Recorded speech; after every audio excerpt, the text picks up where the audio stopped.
Well, hello there. Hello there. That's different. Hello there. She said a different thing. I just finished Obi-Wan. Oh, I see. 3 weeks ago. All right, quick review of Obi-Wan. One word. Yeah. There you go. That's all you get. Yeah. But we're not here for that today. No. Let's get into it. We are here to review Thor, Love and Thunder. We're back with another Marvel movie, our third Disney property in a row. It's basically all that comes out these days, so we're stuck with it. Well, look, we have a movie of the month. It just so happens that every month has a pretty big Disney property that we want to talk about. Or a Top Gun, which you didn't want to talk about. I've seen it, okay? I've seen it, all right? And I liked it, okay? Leave me alone. All that aside, should we get into our one-word review? Yeah, spoiler alert first. Yes.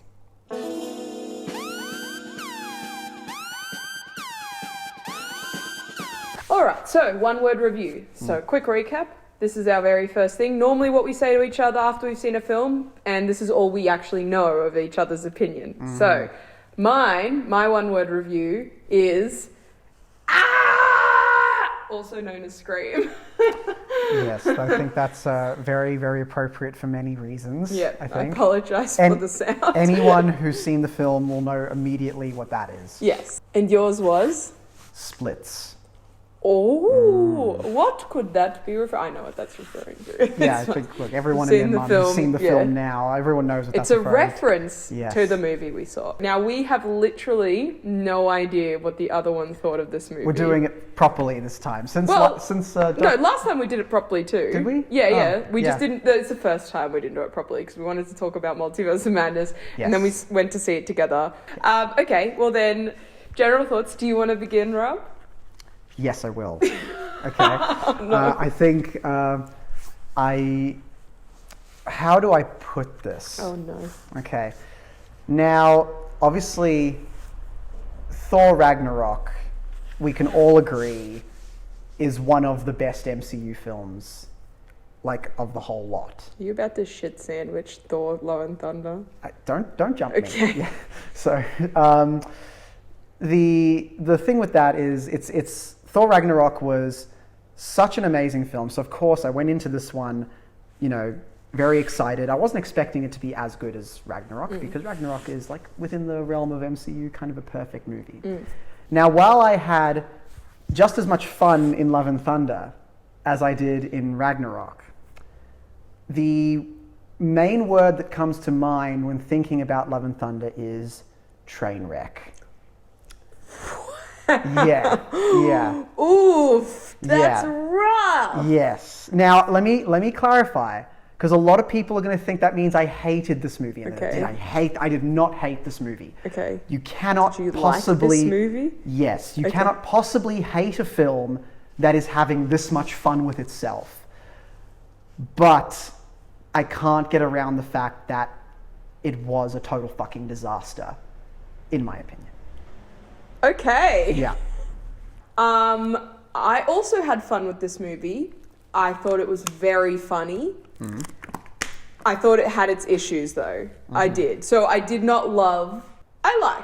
I identified some significant narrative issues.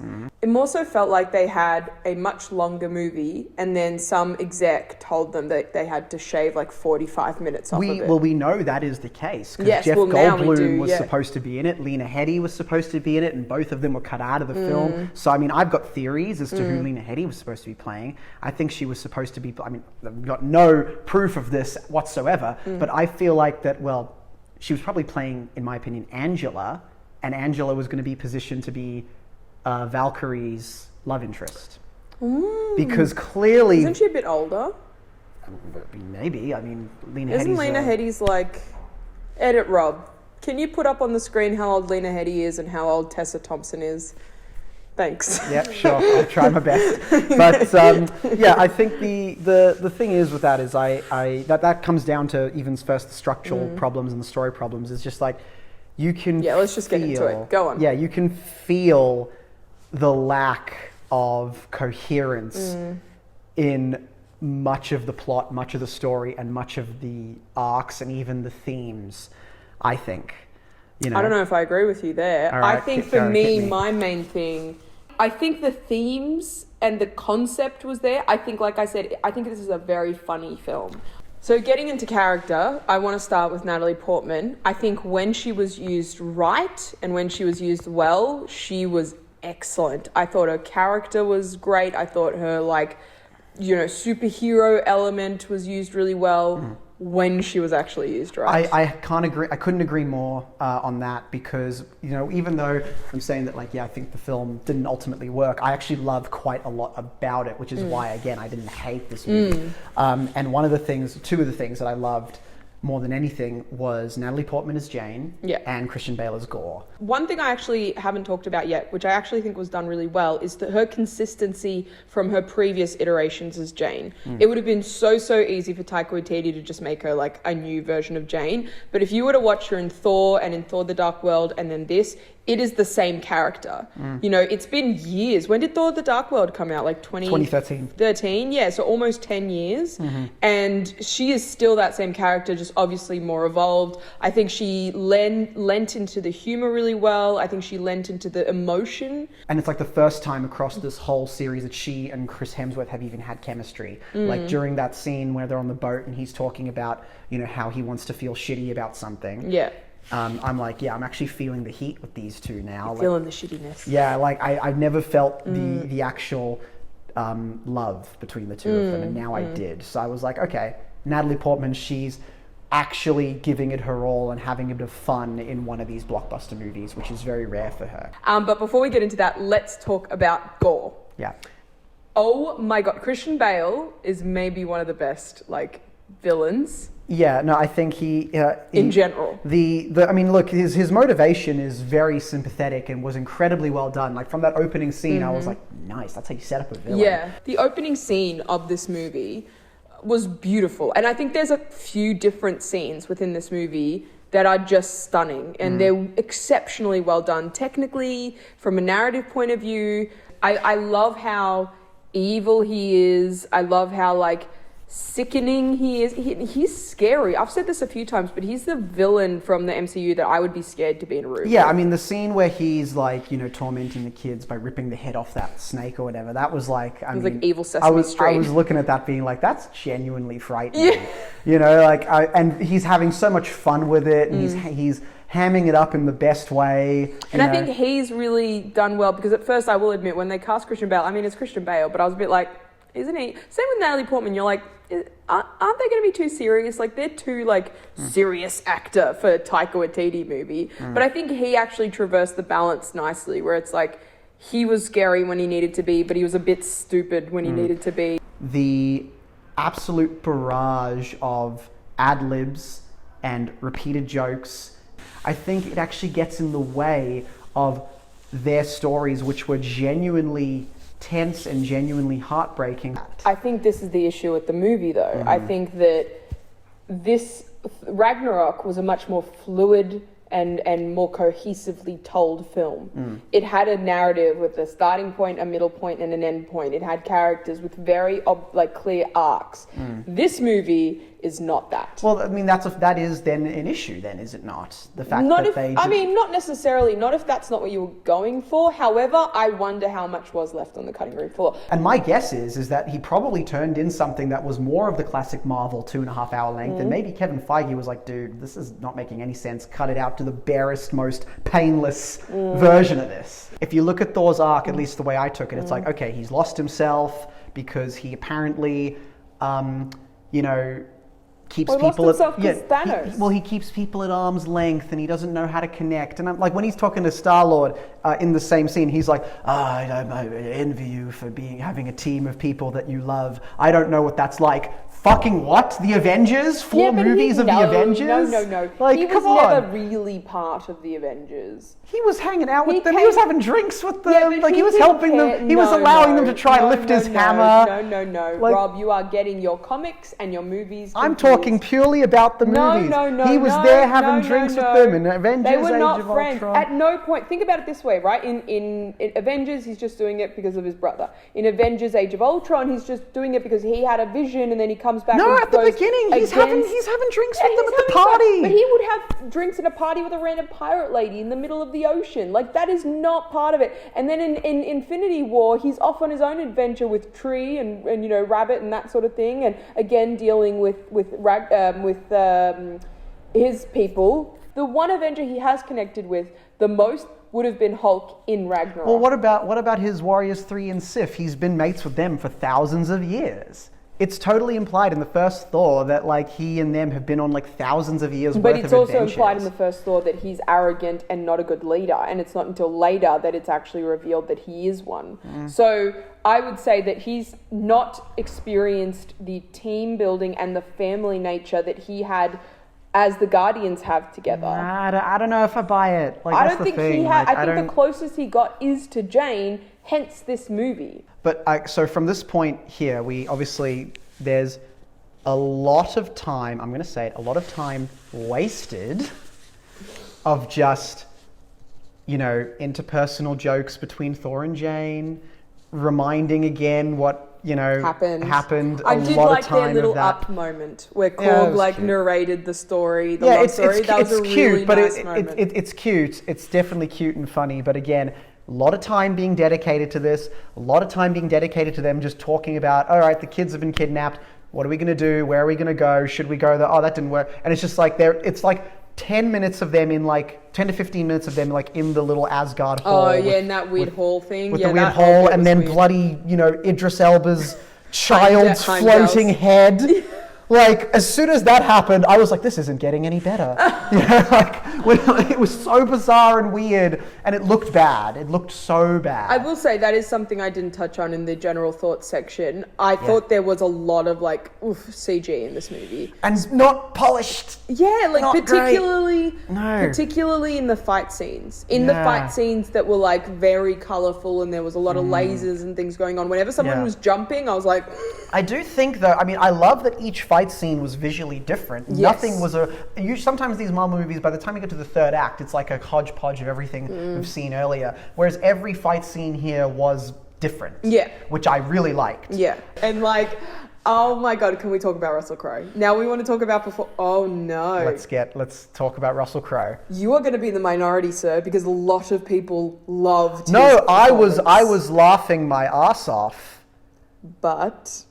I'm like, he's doing literally an impression of every kebab shop owner. No. Like Euros shop owner or Greek furniture store. Yeah. I could not stop laughing. I love this version of Zeus. Are you kidding me? This is so much more interesting. No, it was very funny. Yeah. I was more just in awe of Russell Crowe's affectation and thinking. Well, you know, they filmed it each scene with him twice because Taika Waititi wasn't sure if they wanted to go in that direction or if they wanted him to just have a British accent. Well, I mean, because I've been reading that a lot of American audiences are very confused by the accent. So he made him film it with an an English accent, a British accent, and the Greek accent. But he's gone with this one ultimately because he realized he's a Greek god. The Greeks aren't going to they're going to be not offended, but they're not going to be happy with having yet another. This accent is too hard, made into a British accent, which is fair. That is one of the most accurate Greek accents, specifically Australian Greek accents. That's what I'm going to say. It's in a very Australianized Greek accent, which is why a lot of international audiences are like, "What the fuck is he doing?" Well, good. They should just get over it. Which I didn't mind. I found it really funny because that is exactly what Zeus would be. Zeus would be a lazy god. He'd be total prick. He is a total prick. Who'd be an asshole, and not to say that Zeus is the asshole. Read up on your mythology. Yeah, Zeus is an asshole. That would be the affectation he would take. The one of like, I know it all. You know, I think the bit where he goes, "Oh, you know this thing, which is a looks like a stage." Yeah, we're gonna have to edit a lot of this out. I'm sorry. Why? We're gonna get cancelled. Not gonna get cancelled. We could say stage. That's what he says. It's so true. Yeah, I mean that whole scene, while again very funny, went on for so long, and I was sitting there like, we're not really covering anything of any importance here. To the point where literally, even in the film, Valkyrie's like, "Oh yeah, it doesn't look like this is going anywhere. Maybe we'll grab his weapon. That might help." You know, it's like, Jesus, like what? At that point, I was thinking, there's no story here. Gore's mission is to find eternity Yeah. which is a very powerful being that in the MCU universe is at the center of the universe, and the first person who reaches eternity gets a wish. And Gore works out, or whatever, that the axe that Thor has, which is like a mobile Bifrost, is the key to getting to eternity. But Thor only created that axe in the heat of needing it in the middle of Infinity War. Prior to that, the Bifrost was literally the big dome that Heimdall was like controlling. So I'm like, well, if the key to opening the way to eternity was to shoot the Bifrost at it, why didn't he go to eternity with Thanos? why? Yeah. Because it's probably like... Why didn't he suggest it to the Avengers? Why didn't he suggest it to the Avengers? No, we can't get into this stuff because the second you do, everything falls apart. That is not what like superhero movies and fantasy movies. I know, but it's like obviously every threat is going to be bigger than the last one. That's like saying, okay, why didn't Captain Marvel take down the Mandarin, or why didn't she take down the Dark Elves when they were literally about to destroy everything? And Thor too. I think the issue is like there's a lot of these continuity errors littered throughout this universe, but the problem is I think it depends on which ones are going to take you out of the film. This one took me out of the film. How did Gore find out that anyway? Like, we never see how he figured it out. That's something that is broken within the movie. Why do we need to see that? Why can't that just be his mission? Because it's very specific magic. How did Thanos find out about the Infinity Stones? How did Thanos find out about the Infinity Stones? Yeah. Because... No. Just from the movies. Mm-hmm. Go on. How did Thanos find out about the Infinity Stones? Give me a minute.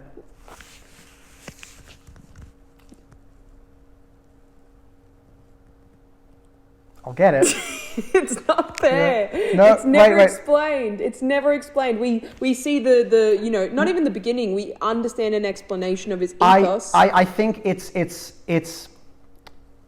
more something that you can let go because all of these ancient because all these ancient space beings like Odin, the Collector, Thor, all these people who've been around for a long time. Thanos is one of them as well. And the idea of the Infinity Stones is like, it's just part of the lore of the universe. There were 6 singularities when the universe first exploded. These people have grown up knowing about these legends of old or whatever. It's just part of the lexicon, right?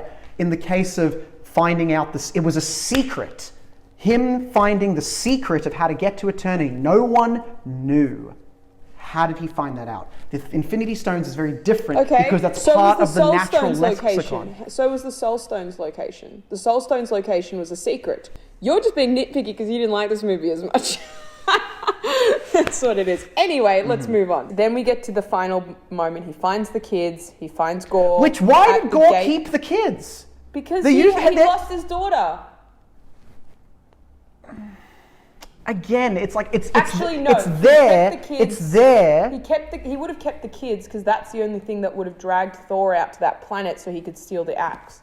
No, but he'd already had the axe at that point. After he got the axe, why did he keep him around? Why not? They were godchildren. Wouldn't he want to kill them?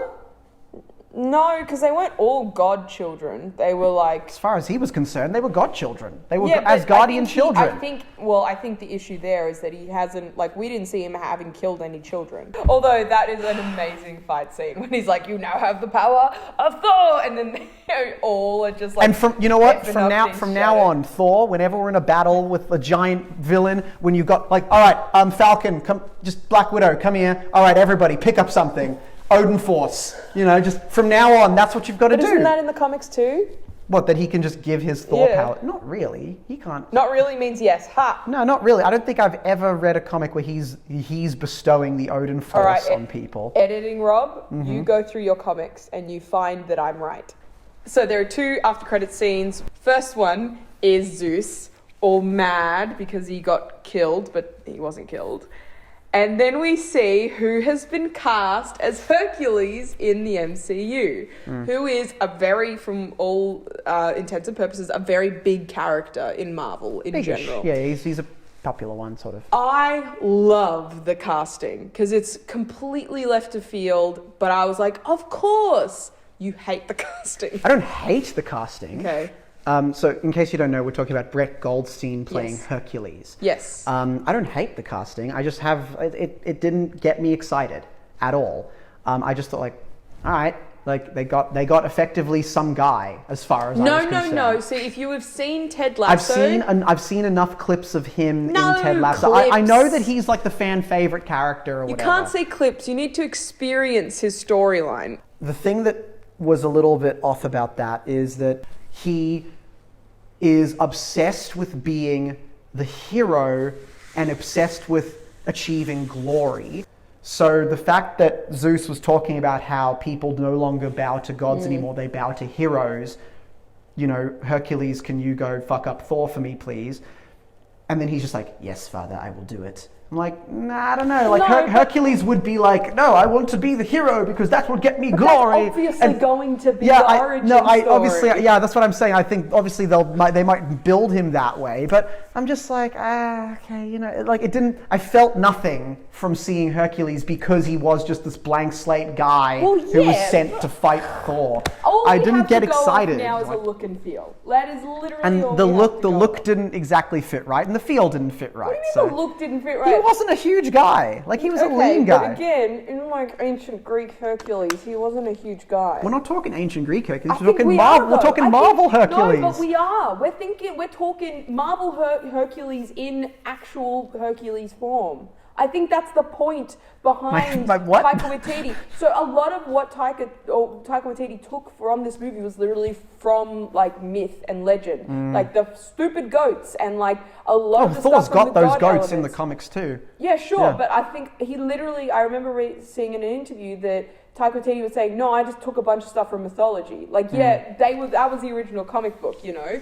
We're going to see him develop into the lovable buffoon because that is exactly what happens in Ted Lasso. He goes from the grump to the lovable buffoon. Not buffoon so much, but he's the lovable character. Having said all that, I think I'm just tired of seeing these characters like have to develop into the one that I want to see. But you know, like I got 3 movies of Spider-Man before he ended up being Spider-Man, really.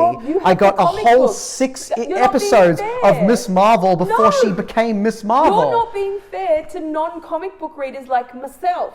You have years and years and years of nerddom behind you. I have nothing. I'm a clean slate. Did the world need 3 movies to establish Darth Vader? No, they just got him. And he was awesome. Then they did that anyway. And then no one liked it. Yeah, except that people kind of like the prequels now. Hence why Obi-Wan exists. The point is, you cannot go in with characters fully formed unless it's someone so obvious that people know. You literally just made the point that Hercules is an obvious character that everyone knows. But not this version of her. He needs to develop because I need to learn why the hell he's Hercules. You can't just learn that by him showing up and being a buffoon who's into glory. You'll get it. You'll get it though. But then why have an origin story? I don't want one. Well, I don't want one. Then don't watch movies. Read your comic books. Like, what do you want? This is what they have to introduce characters. I don't want it. They have to introduce characters. Cry.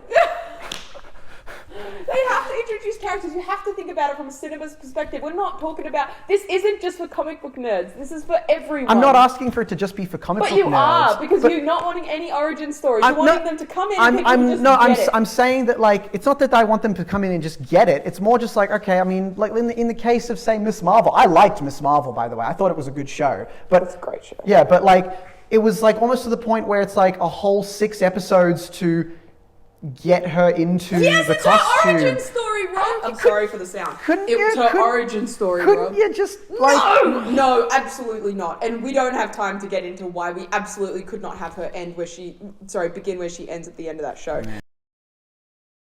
Okay, we've made it through. We've made it through the whole movie. Now, we're going to give our review. Did you have anything else you wanted to say? No. You're going first for your reviews. So, quick recap. If you haven't figured it out, no, it's not a shining treasure from me. Okay. It's not a cold trash. It's not a cold trash. Oh, don't you dare. It is. Don't you dare. It's a hot garbage. It's a hot garbage from me. Yeah. It is not worthy of a hot garbage. Look, I did say, like, the hot garbage can still be enjoyable. I had a good time. I had a good time with this movie. It just, as a film, did not work. All right, you shut up. Let's go to Would you? Now, I I wouldn't say it's a shining treasure. I wouldn't say it's quite hot soup either. It's like a 7 for me. It's like a 7. So, you know, like, socks at Christmas, but on the, like, edge, the good edge of it. Right. So that would make it a sock garbage. hot Christmas. I think let's go with hot. No, it can't be. It can't be hot Christmas because that could. In fact, it can. It's hot Christmas. No, because that hot Christmas. No, it's rub it. No, put it on the thing. it's garbage socks. It's sock garbage. It's garbage at Christmas. Yeah, all right, we'll go with that. Garbage at Christmas. So we made it. This is going to be a long one. I'm sorry. You're saying sorry to yourself? Yes, because I'm going to have to edit it now. All right. Well, we did it. We reviewed Thor. We will be back next month with a movie that I can't quite remember now because... Oh, yeah. It's been a day. I'm tired. Well, that was Thor, and he walks off again. I'm done. Thanks for having a break with Clean Slate. I like that little bit about Interstellar. It's like, no, that's a good movie. Contact and Interstellar. Watch those. Those are good movies. That's true. But never mind. Go on. Interstellar is a good movie, Rob. It's a good movie. I want to hear you say it. It's a fine movie. Good movie. It's fine. Good movie. We're not moving on until you say it. It's fine. Good movie. It's fine to good. Good movie. It's fine to go on. Good movie. I'm just going to edit over this.